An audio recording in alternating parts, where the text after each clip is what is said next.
Shalom, selamat pagi jemaat yang dikasihi oleh Tuhan. Kembali kita bertemu dalam Salam Pagi.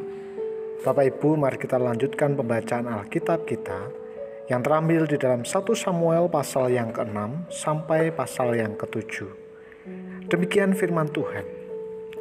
Setelah 7 bulan lamanya tabut Tuhan itu ada di daerah orang Filistin, maka orang Filistin itu memanggil para imam dan para petenung lalu berkata kepada mereka, "Apakah yang harus kami lakukan dengan tabut Tuhan itu?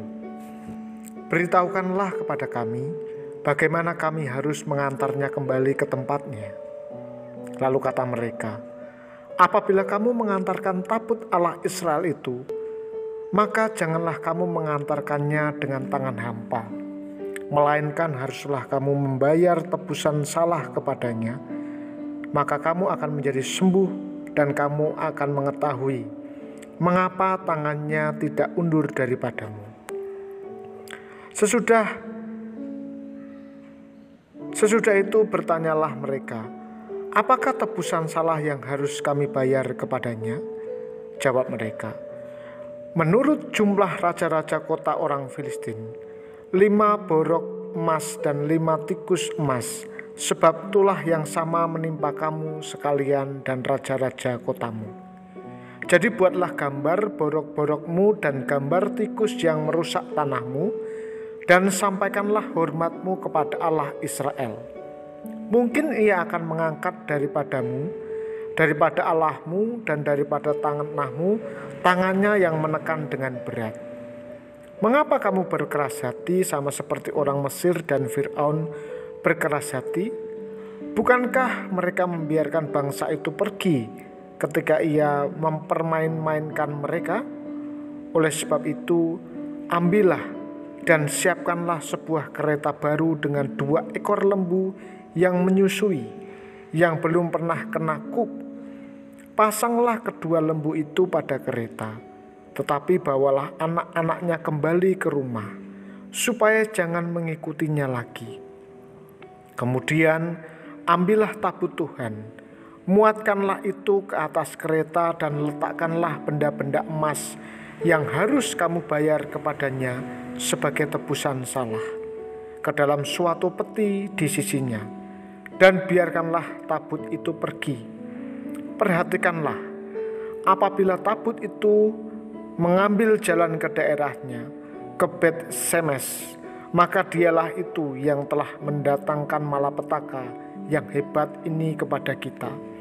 Dan jika tidak, maka kita mengetahui bahwa bukanlah tangannya yang telah menimpa kita. Kebetulan saja hal itu terjadi kepada kita." Demikianlah diperbuat orang-orang itu.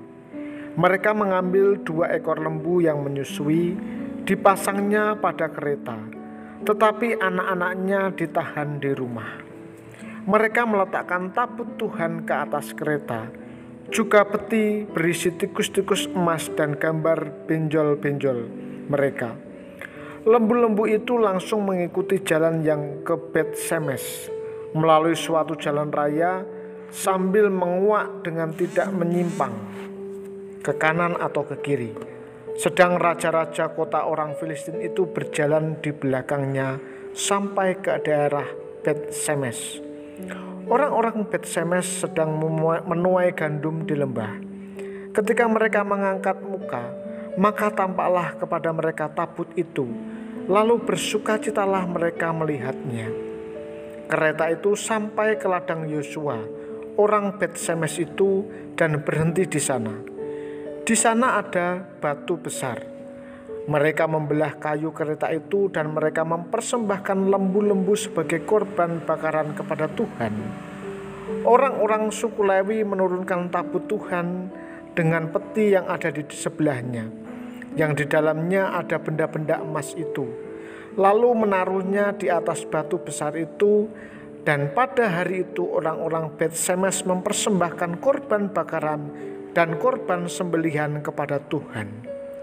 Ketika kelima raja kota orang Filistin melihat hal itu, pulanglah mereka ke Ekron pada hari itu juga.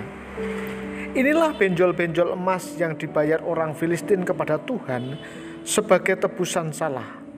dari Asdod 1, dari Gaza 1, dari Askelon 1, dari Gad 1, dari Ekron 1. Lagi tikus-tikus emas menurut jumlah segala kota orang Filistin kepunyaan kelima orang raja kota itu, baik kota-kota yang berkubu maupun dusun-dusun sekitarnya, dan batu besar yang di atasnya. Diletakkan mereka tabut Tuhan di ladang Yosua. Orang Bet Semes itu adalah saksi sampai hari ini. Dan ia membunuh beberapa orang Bet Semes karena mereka melihat ke dalam tabut Tuhan. Ia membunuh 70 orang dari rakyat itu. Rakyat itu berkabung karena Tuhan telah menghajar mereka dengan dahsyatnya. Dan orang-orang Bet Semes berkata, "Siapakah yang tahan berdiri di hadapan Tuhan, Allah yang kudus ini? Kepada siapakah ia akan berangkat meninggalkan kita?" Lalu mereka mengirim utusan kepada penduduk Kiryat Yearim dengan pesan, "Orang Filistin telah mengembalikan tabut Tuhan, datanglah dan angkutlah itu kepadamu." Lalu orang-orang Kiryat Yearim datang, mereka mengangkut tabut Tuhan itu dan membawanya ke dalam rumah Abinadab yang di atas bukit, dan Eleazar anaknya mereka kuduskan untuk menjaga tabut Tuhan itu. Sejak saat tabut itu tinggal di Kiryat Yearim, berlalulah waktu yang cukup lama, yakni 20 tahun, dan seluruh kaum Israel mengeluh kepada Tuhan. Lalu berkatalah Samuel kepada seluruh kaum Israel demikian, "Jika kamu berbalik kepada Tuhan dengan segenap hati, maka jauhkanlah para allah asing dan para Asitoret dari tengah-tengahmu, dan tujukan hatimu kepada Tuhan dan beribadahlah hanya kepadanya. Maka ia akan melepaskan kamu dari tangan-tangan orang Filistin." Kemudian orang-orang Israel menjauhkan para Baal dan para Asitoret dan beribadah hanya kepada Tuhan. Lalu berkatalah Samuel, "Kumpulkanlah segenap orang Israel ke Mispa, maka aku akan berdoa untuk kamu kepada Tuhan." Setelah berkumpul di Mispa, mereka menimba air dan mencurahkannya di hadapan Tuhan. Mereka juga berpuasa pada hari itu dan berkata di sana, "Kami telah berdosa kepada Tuhan." Dan Samuel menghakimi orang Israel di Mispa. Ketika didengar orang Filistin bahwa orang Israel telah berkumpul di Mispa, majulah raja-raja kota orang Filistin mendatangi orang Israel. Serta didengar orang Israel demikian, maka ketakutanlah mereka terhadap orang Filistin. Lalu kata orang Israel kepada Samuel, "Janganlah berhenti berseru bagi kami kepada Tuhan Allah kita, supaya ia menyelamatkan kami dari tangan orang Filistin itu." Sesudah itu Samuel mengambil seekor anak domba yang menyusu, lalu mempersembahkan seluruhnya kepada Tuhan sebagai korban bakaran. Dan ketika Samuel berseru kepada Tuhan bagi orang Israel, maka Tuhan menjawab dia. Sedang Samuel mempersembahkan korban bakaran itu, majulah orang Filistin berperang melawan orang Israel. Tetapi pada hari itu Tuhan mengguntur dengan bunyi yang hebat ke atas orang Filistin dan mengacaukan mereka, sehingga mereka terpukul kalah oleh orang Israel. Keluarlah orang-orang Israel dari Mispa, mengejar orang Filistin itu dan memukul mereka kalah sampai hilir Betkar. Kemudian Samuel mengambil sebuah batu dan mendirikannya antara Mispa dan Yesana. Ia menamai Ebenezer, katanya, "Sampai di sini Tuhan menolong kita." Demikianlah orang Filistin itu ditundukkan dan tidak lagi memasuki daerah Israel. Tangan Tuhan melawan orang Filistin seumur hidup Samuel. Dan kota-kota yang diambil orang Filistin daripada Israel kembali pula kepada Israel, mulai dari Ekron sampai Gad. Dan orang Israel merebut daerah sekitarnya dari tangan orang Filistin. Antara orang Israel dan orang Amori ada damai. Samuel memerintah sebagai hakim atas orang Israel seumur hidup. Dari tahun ke tahun ia berkeliling ke Betel. Dari tahun ke tahun ia berkeliling ke Betel, Gilgal dan Mispa, dan memerintah atas orang Israel di segala tempat itu. Lalu ia kembali ke Rama, sebab di sanalah rumahnya, dan di sanalah ia memerintah atas orang Israel, dan di sana ia mendirikan mezbah bagi Tuhan. Saudara yang terkasih di dalam nama Tuhan, keistimewaan bangsa Israel dibandingkan dengan bangsa-bangsa lain terletak pada anugerah yang mereka terima berupa ikatan perjanjian Sinai dengan Tuhan. Kehadiran tabut Allah merupakan tanda kehadiran Allah di tengah mereka. Namun sebagaimana kita lihat pada pasal 4, kehadiran tabut tidak serta-merta memberkati mereka. Saat mereka salah mengerti bahkan menyalahgunakan tabut tersebut, mereka pun menerima hukuman dari Allah. Hal serupa terulang di Bet Semes. Mula-mula penduduk kota itu bersukacita karena tabut itu kembali ke tengah umat Tuhan.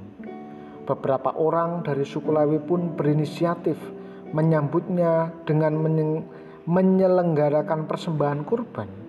Ternyata kehadiran tabut tersebut menjadi bencana buat sebagian penduduk yang mencoba melihatnya. Sangat mungkin orang-orang ini dengan pemahaman yang keliru memperlakukan tabut itu sebagai berhala untuk disembah atau untuk dijadikan jimat. Kalau itu terjadi di tengah bangsa yang tidak mengenal Allah, memang tidak heran. Seperti di perikop hari ini, orang-orang Filistin setelah berkonsultasi dengan para dukun mereka, lalu memulangkan tabut tersebut ke negeri Israel. Mereka juga memberikan upeti atau sesajen agar Yahweh, Tuhan Allah Israel, jangan menulahi mereka seperti yang pernah orang Mesir alami dulu. Paling tidak, mereka tidak berani lagi sembarangan memperlakukan tabut tersebut. Menjadi umat Allah memang merupakan anugerah, apalagi diteguhkan dengan perjanjian.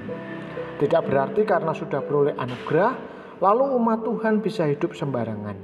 Anugerah dan perjanjian menuntut hidup untuk serasi dengan Allah, baik serasi dalam pengenalan maupun dalam tindakan. Di dalam zaman kita hidup sekarang, kita dapat merasakan kehadiran Allah yang sejati di dalam Kristus. Tuhan Yesus adalah anugerah Allah bagi kita untuk masuk ke dalam ikatan perjanjian dengan Allah, yaitu keselamatan kekal. Apakah kita sudah hidup serasi dengan anugerah dan perjanjian Allah tersebut? Inilah yang menjadi perenungan kita bersama-sama. Mari kita berdoa. Bapa di surga, kami mengucap syukur kepadamu untuk berkat dan anugerah-Mu yang begitu besar bagi kehidupan kami.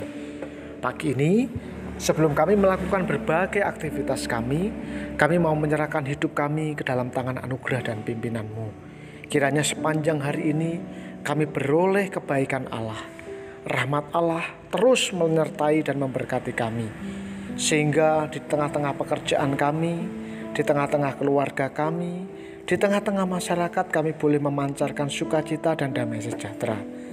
Bapa, kami berdoa untuk jemaat Tuhan yang sakit, baik di GKMI Salatiga maupun di cabang Cukilan, Janglengan, dan Sumberjo. Kiranya Tuhan memberkati mereka yang bergumul dengan pekerjaan mereka, usaha mereka, pendidikan mereka. Kiranya Tuhan juga berkati. Terima kasih Tuhan. Di dalam nama Tuhan Yesus kami berdoa. Amin. Tuhan Yesus memberkati.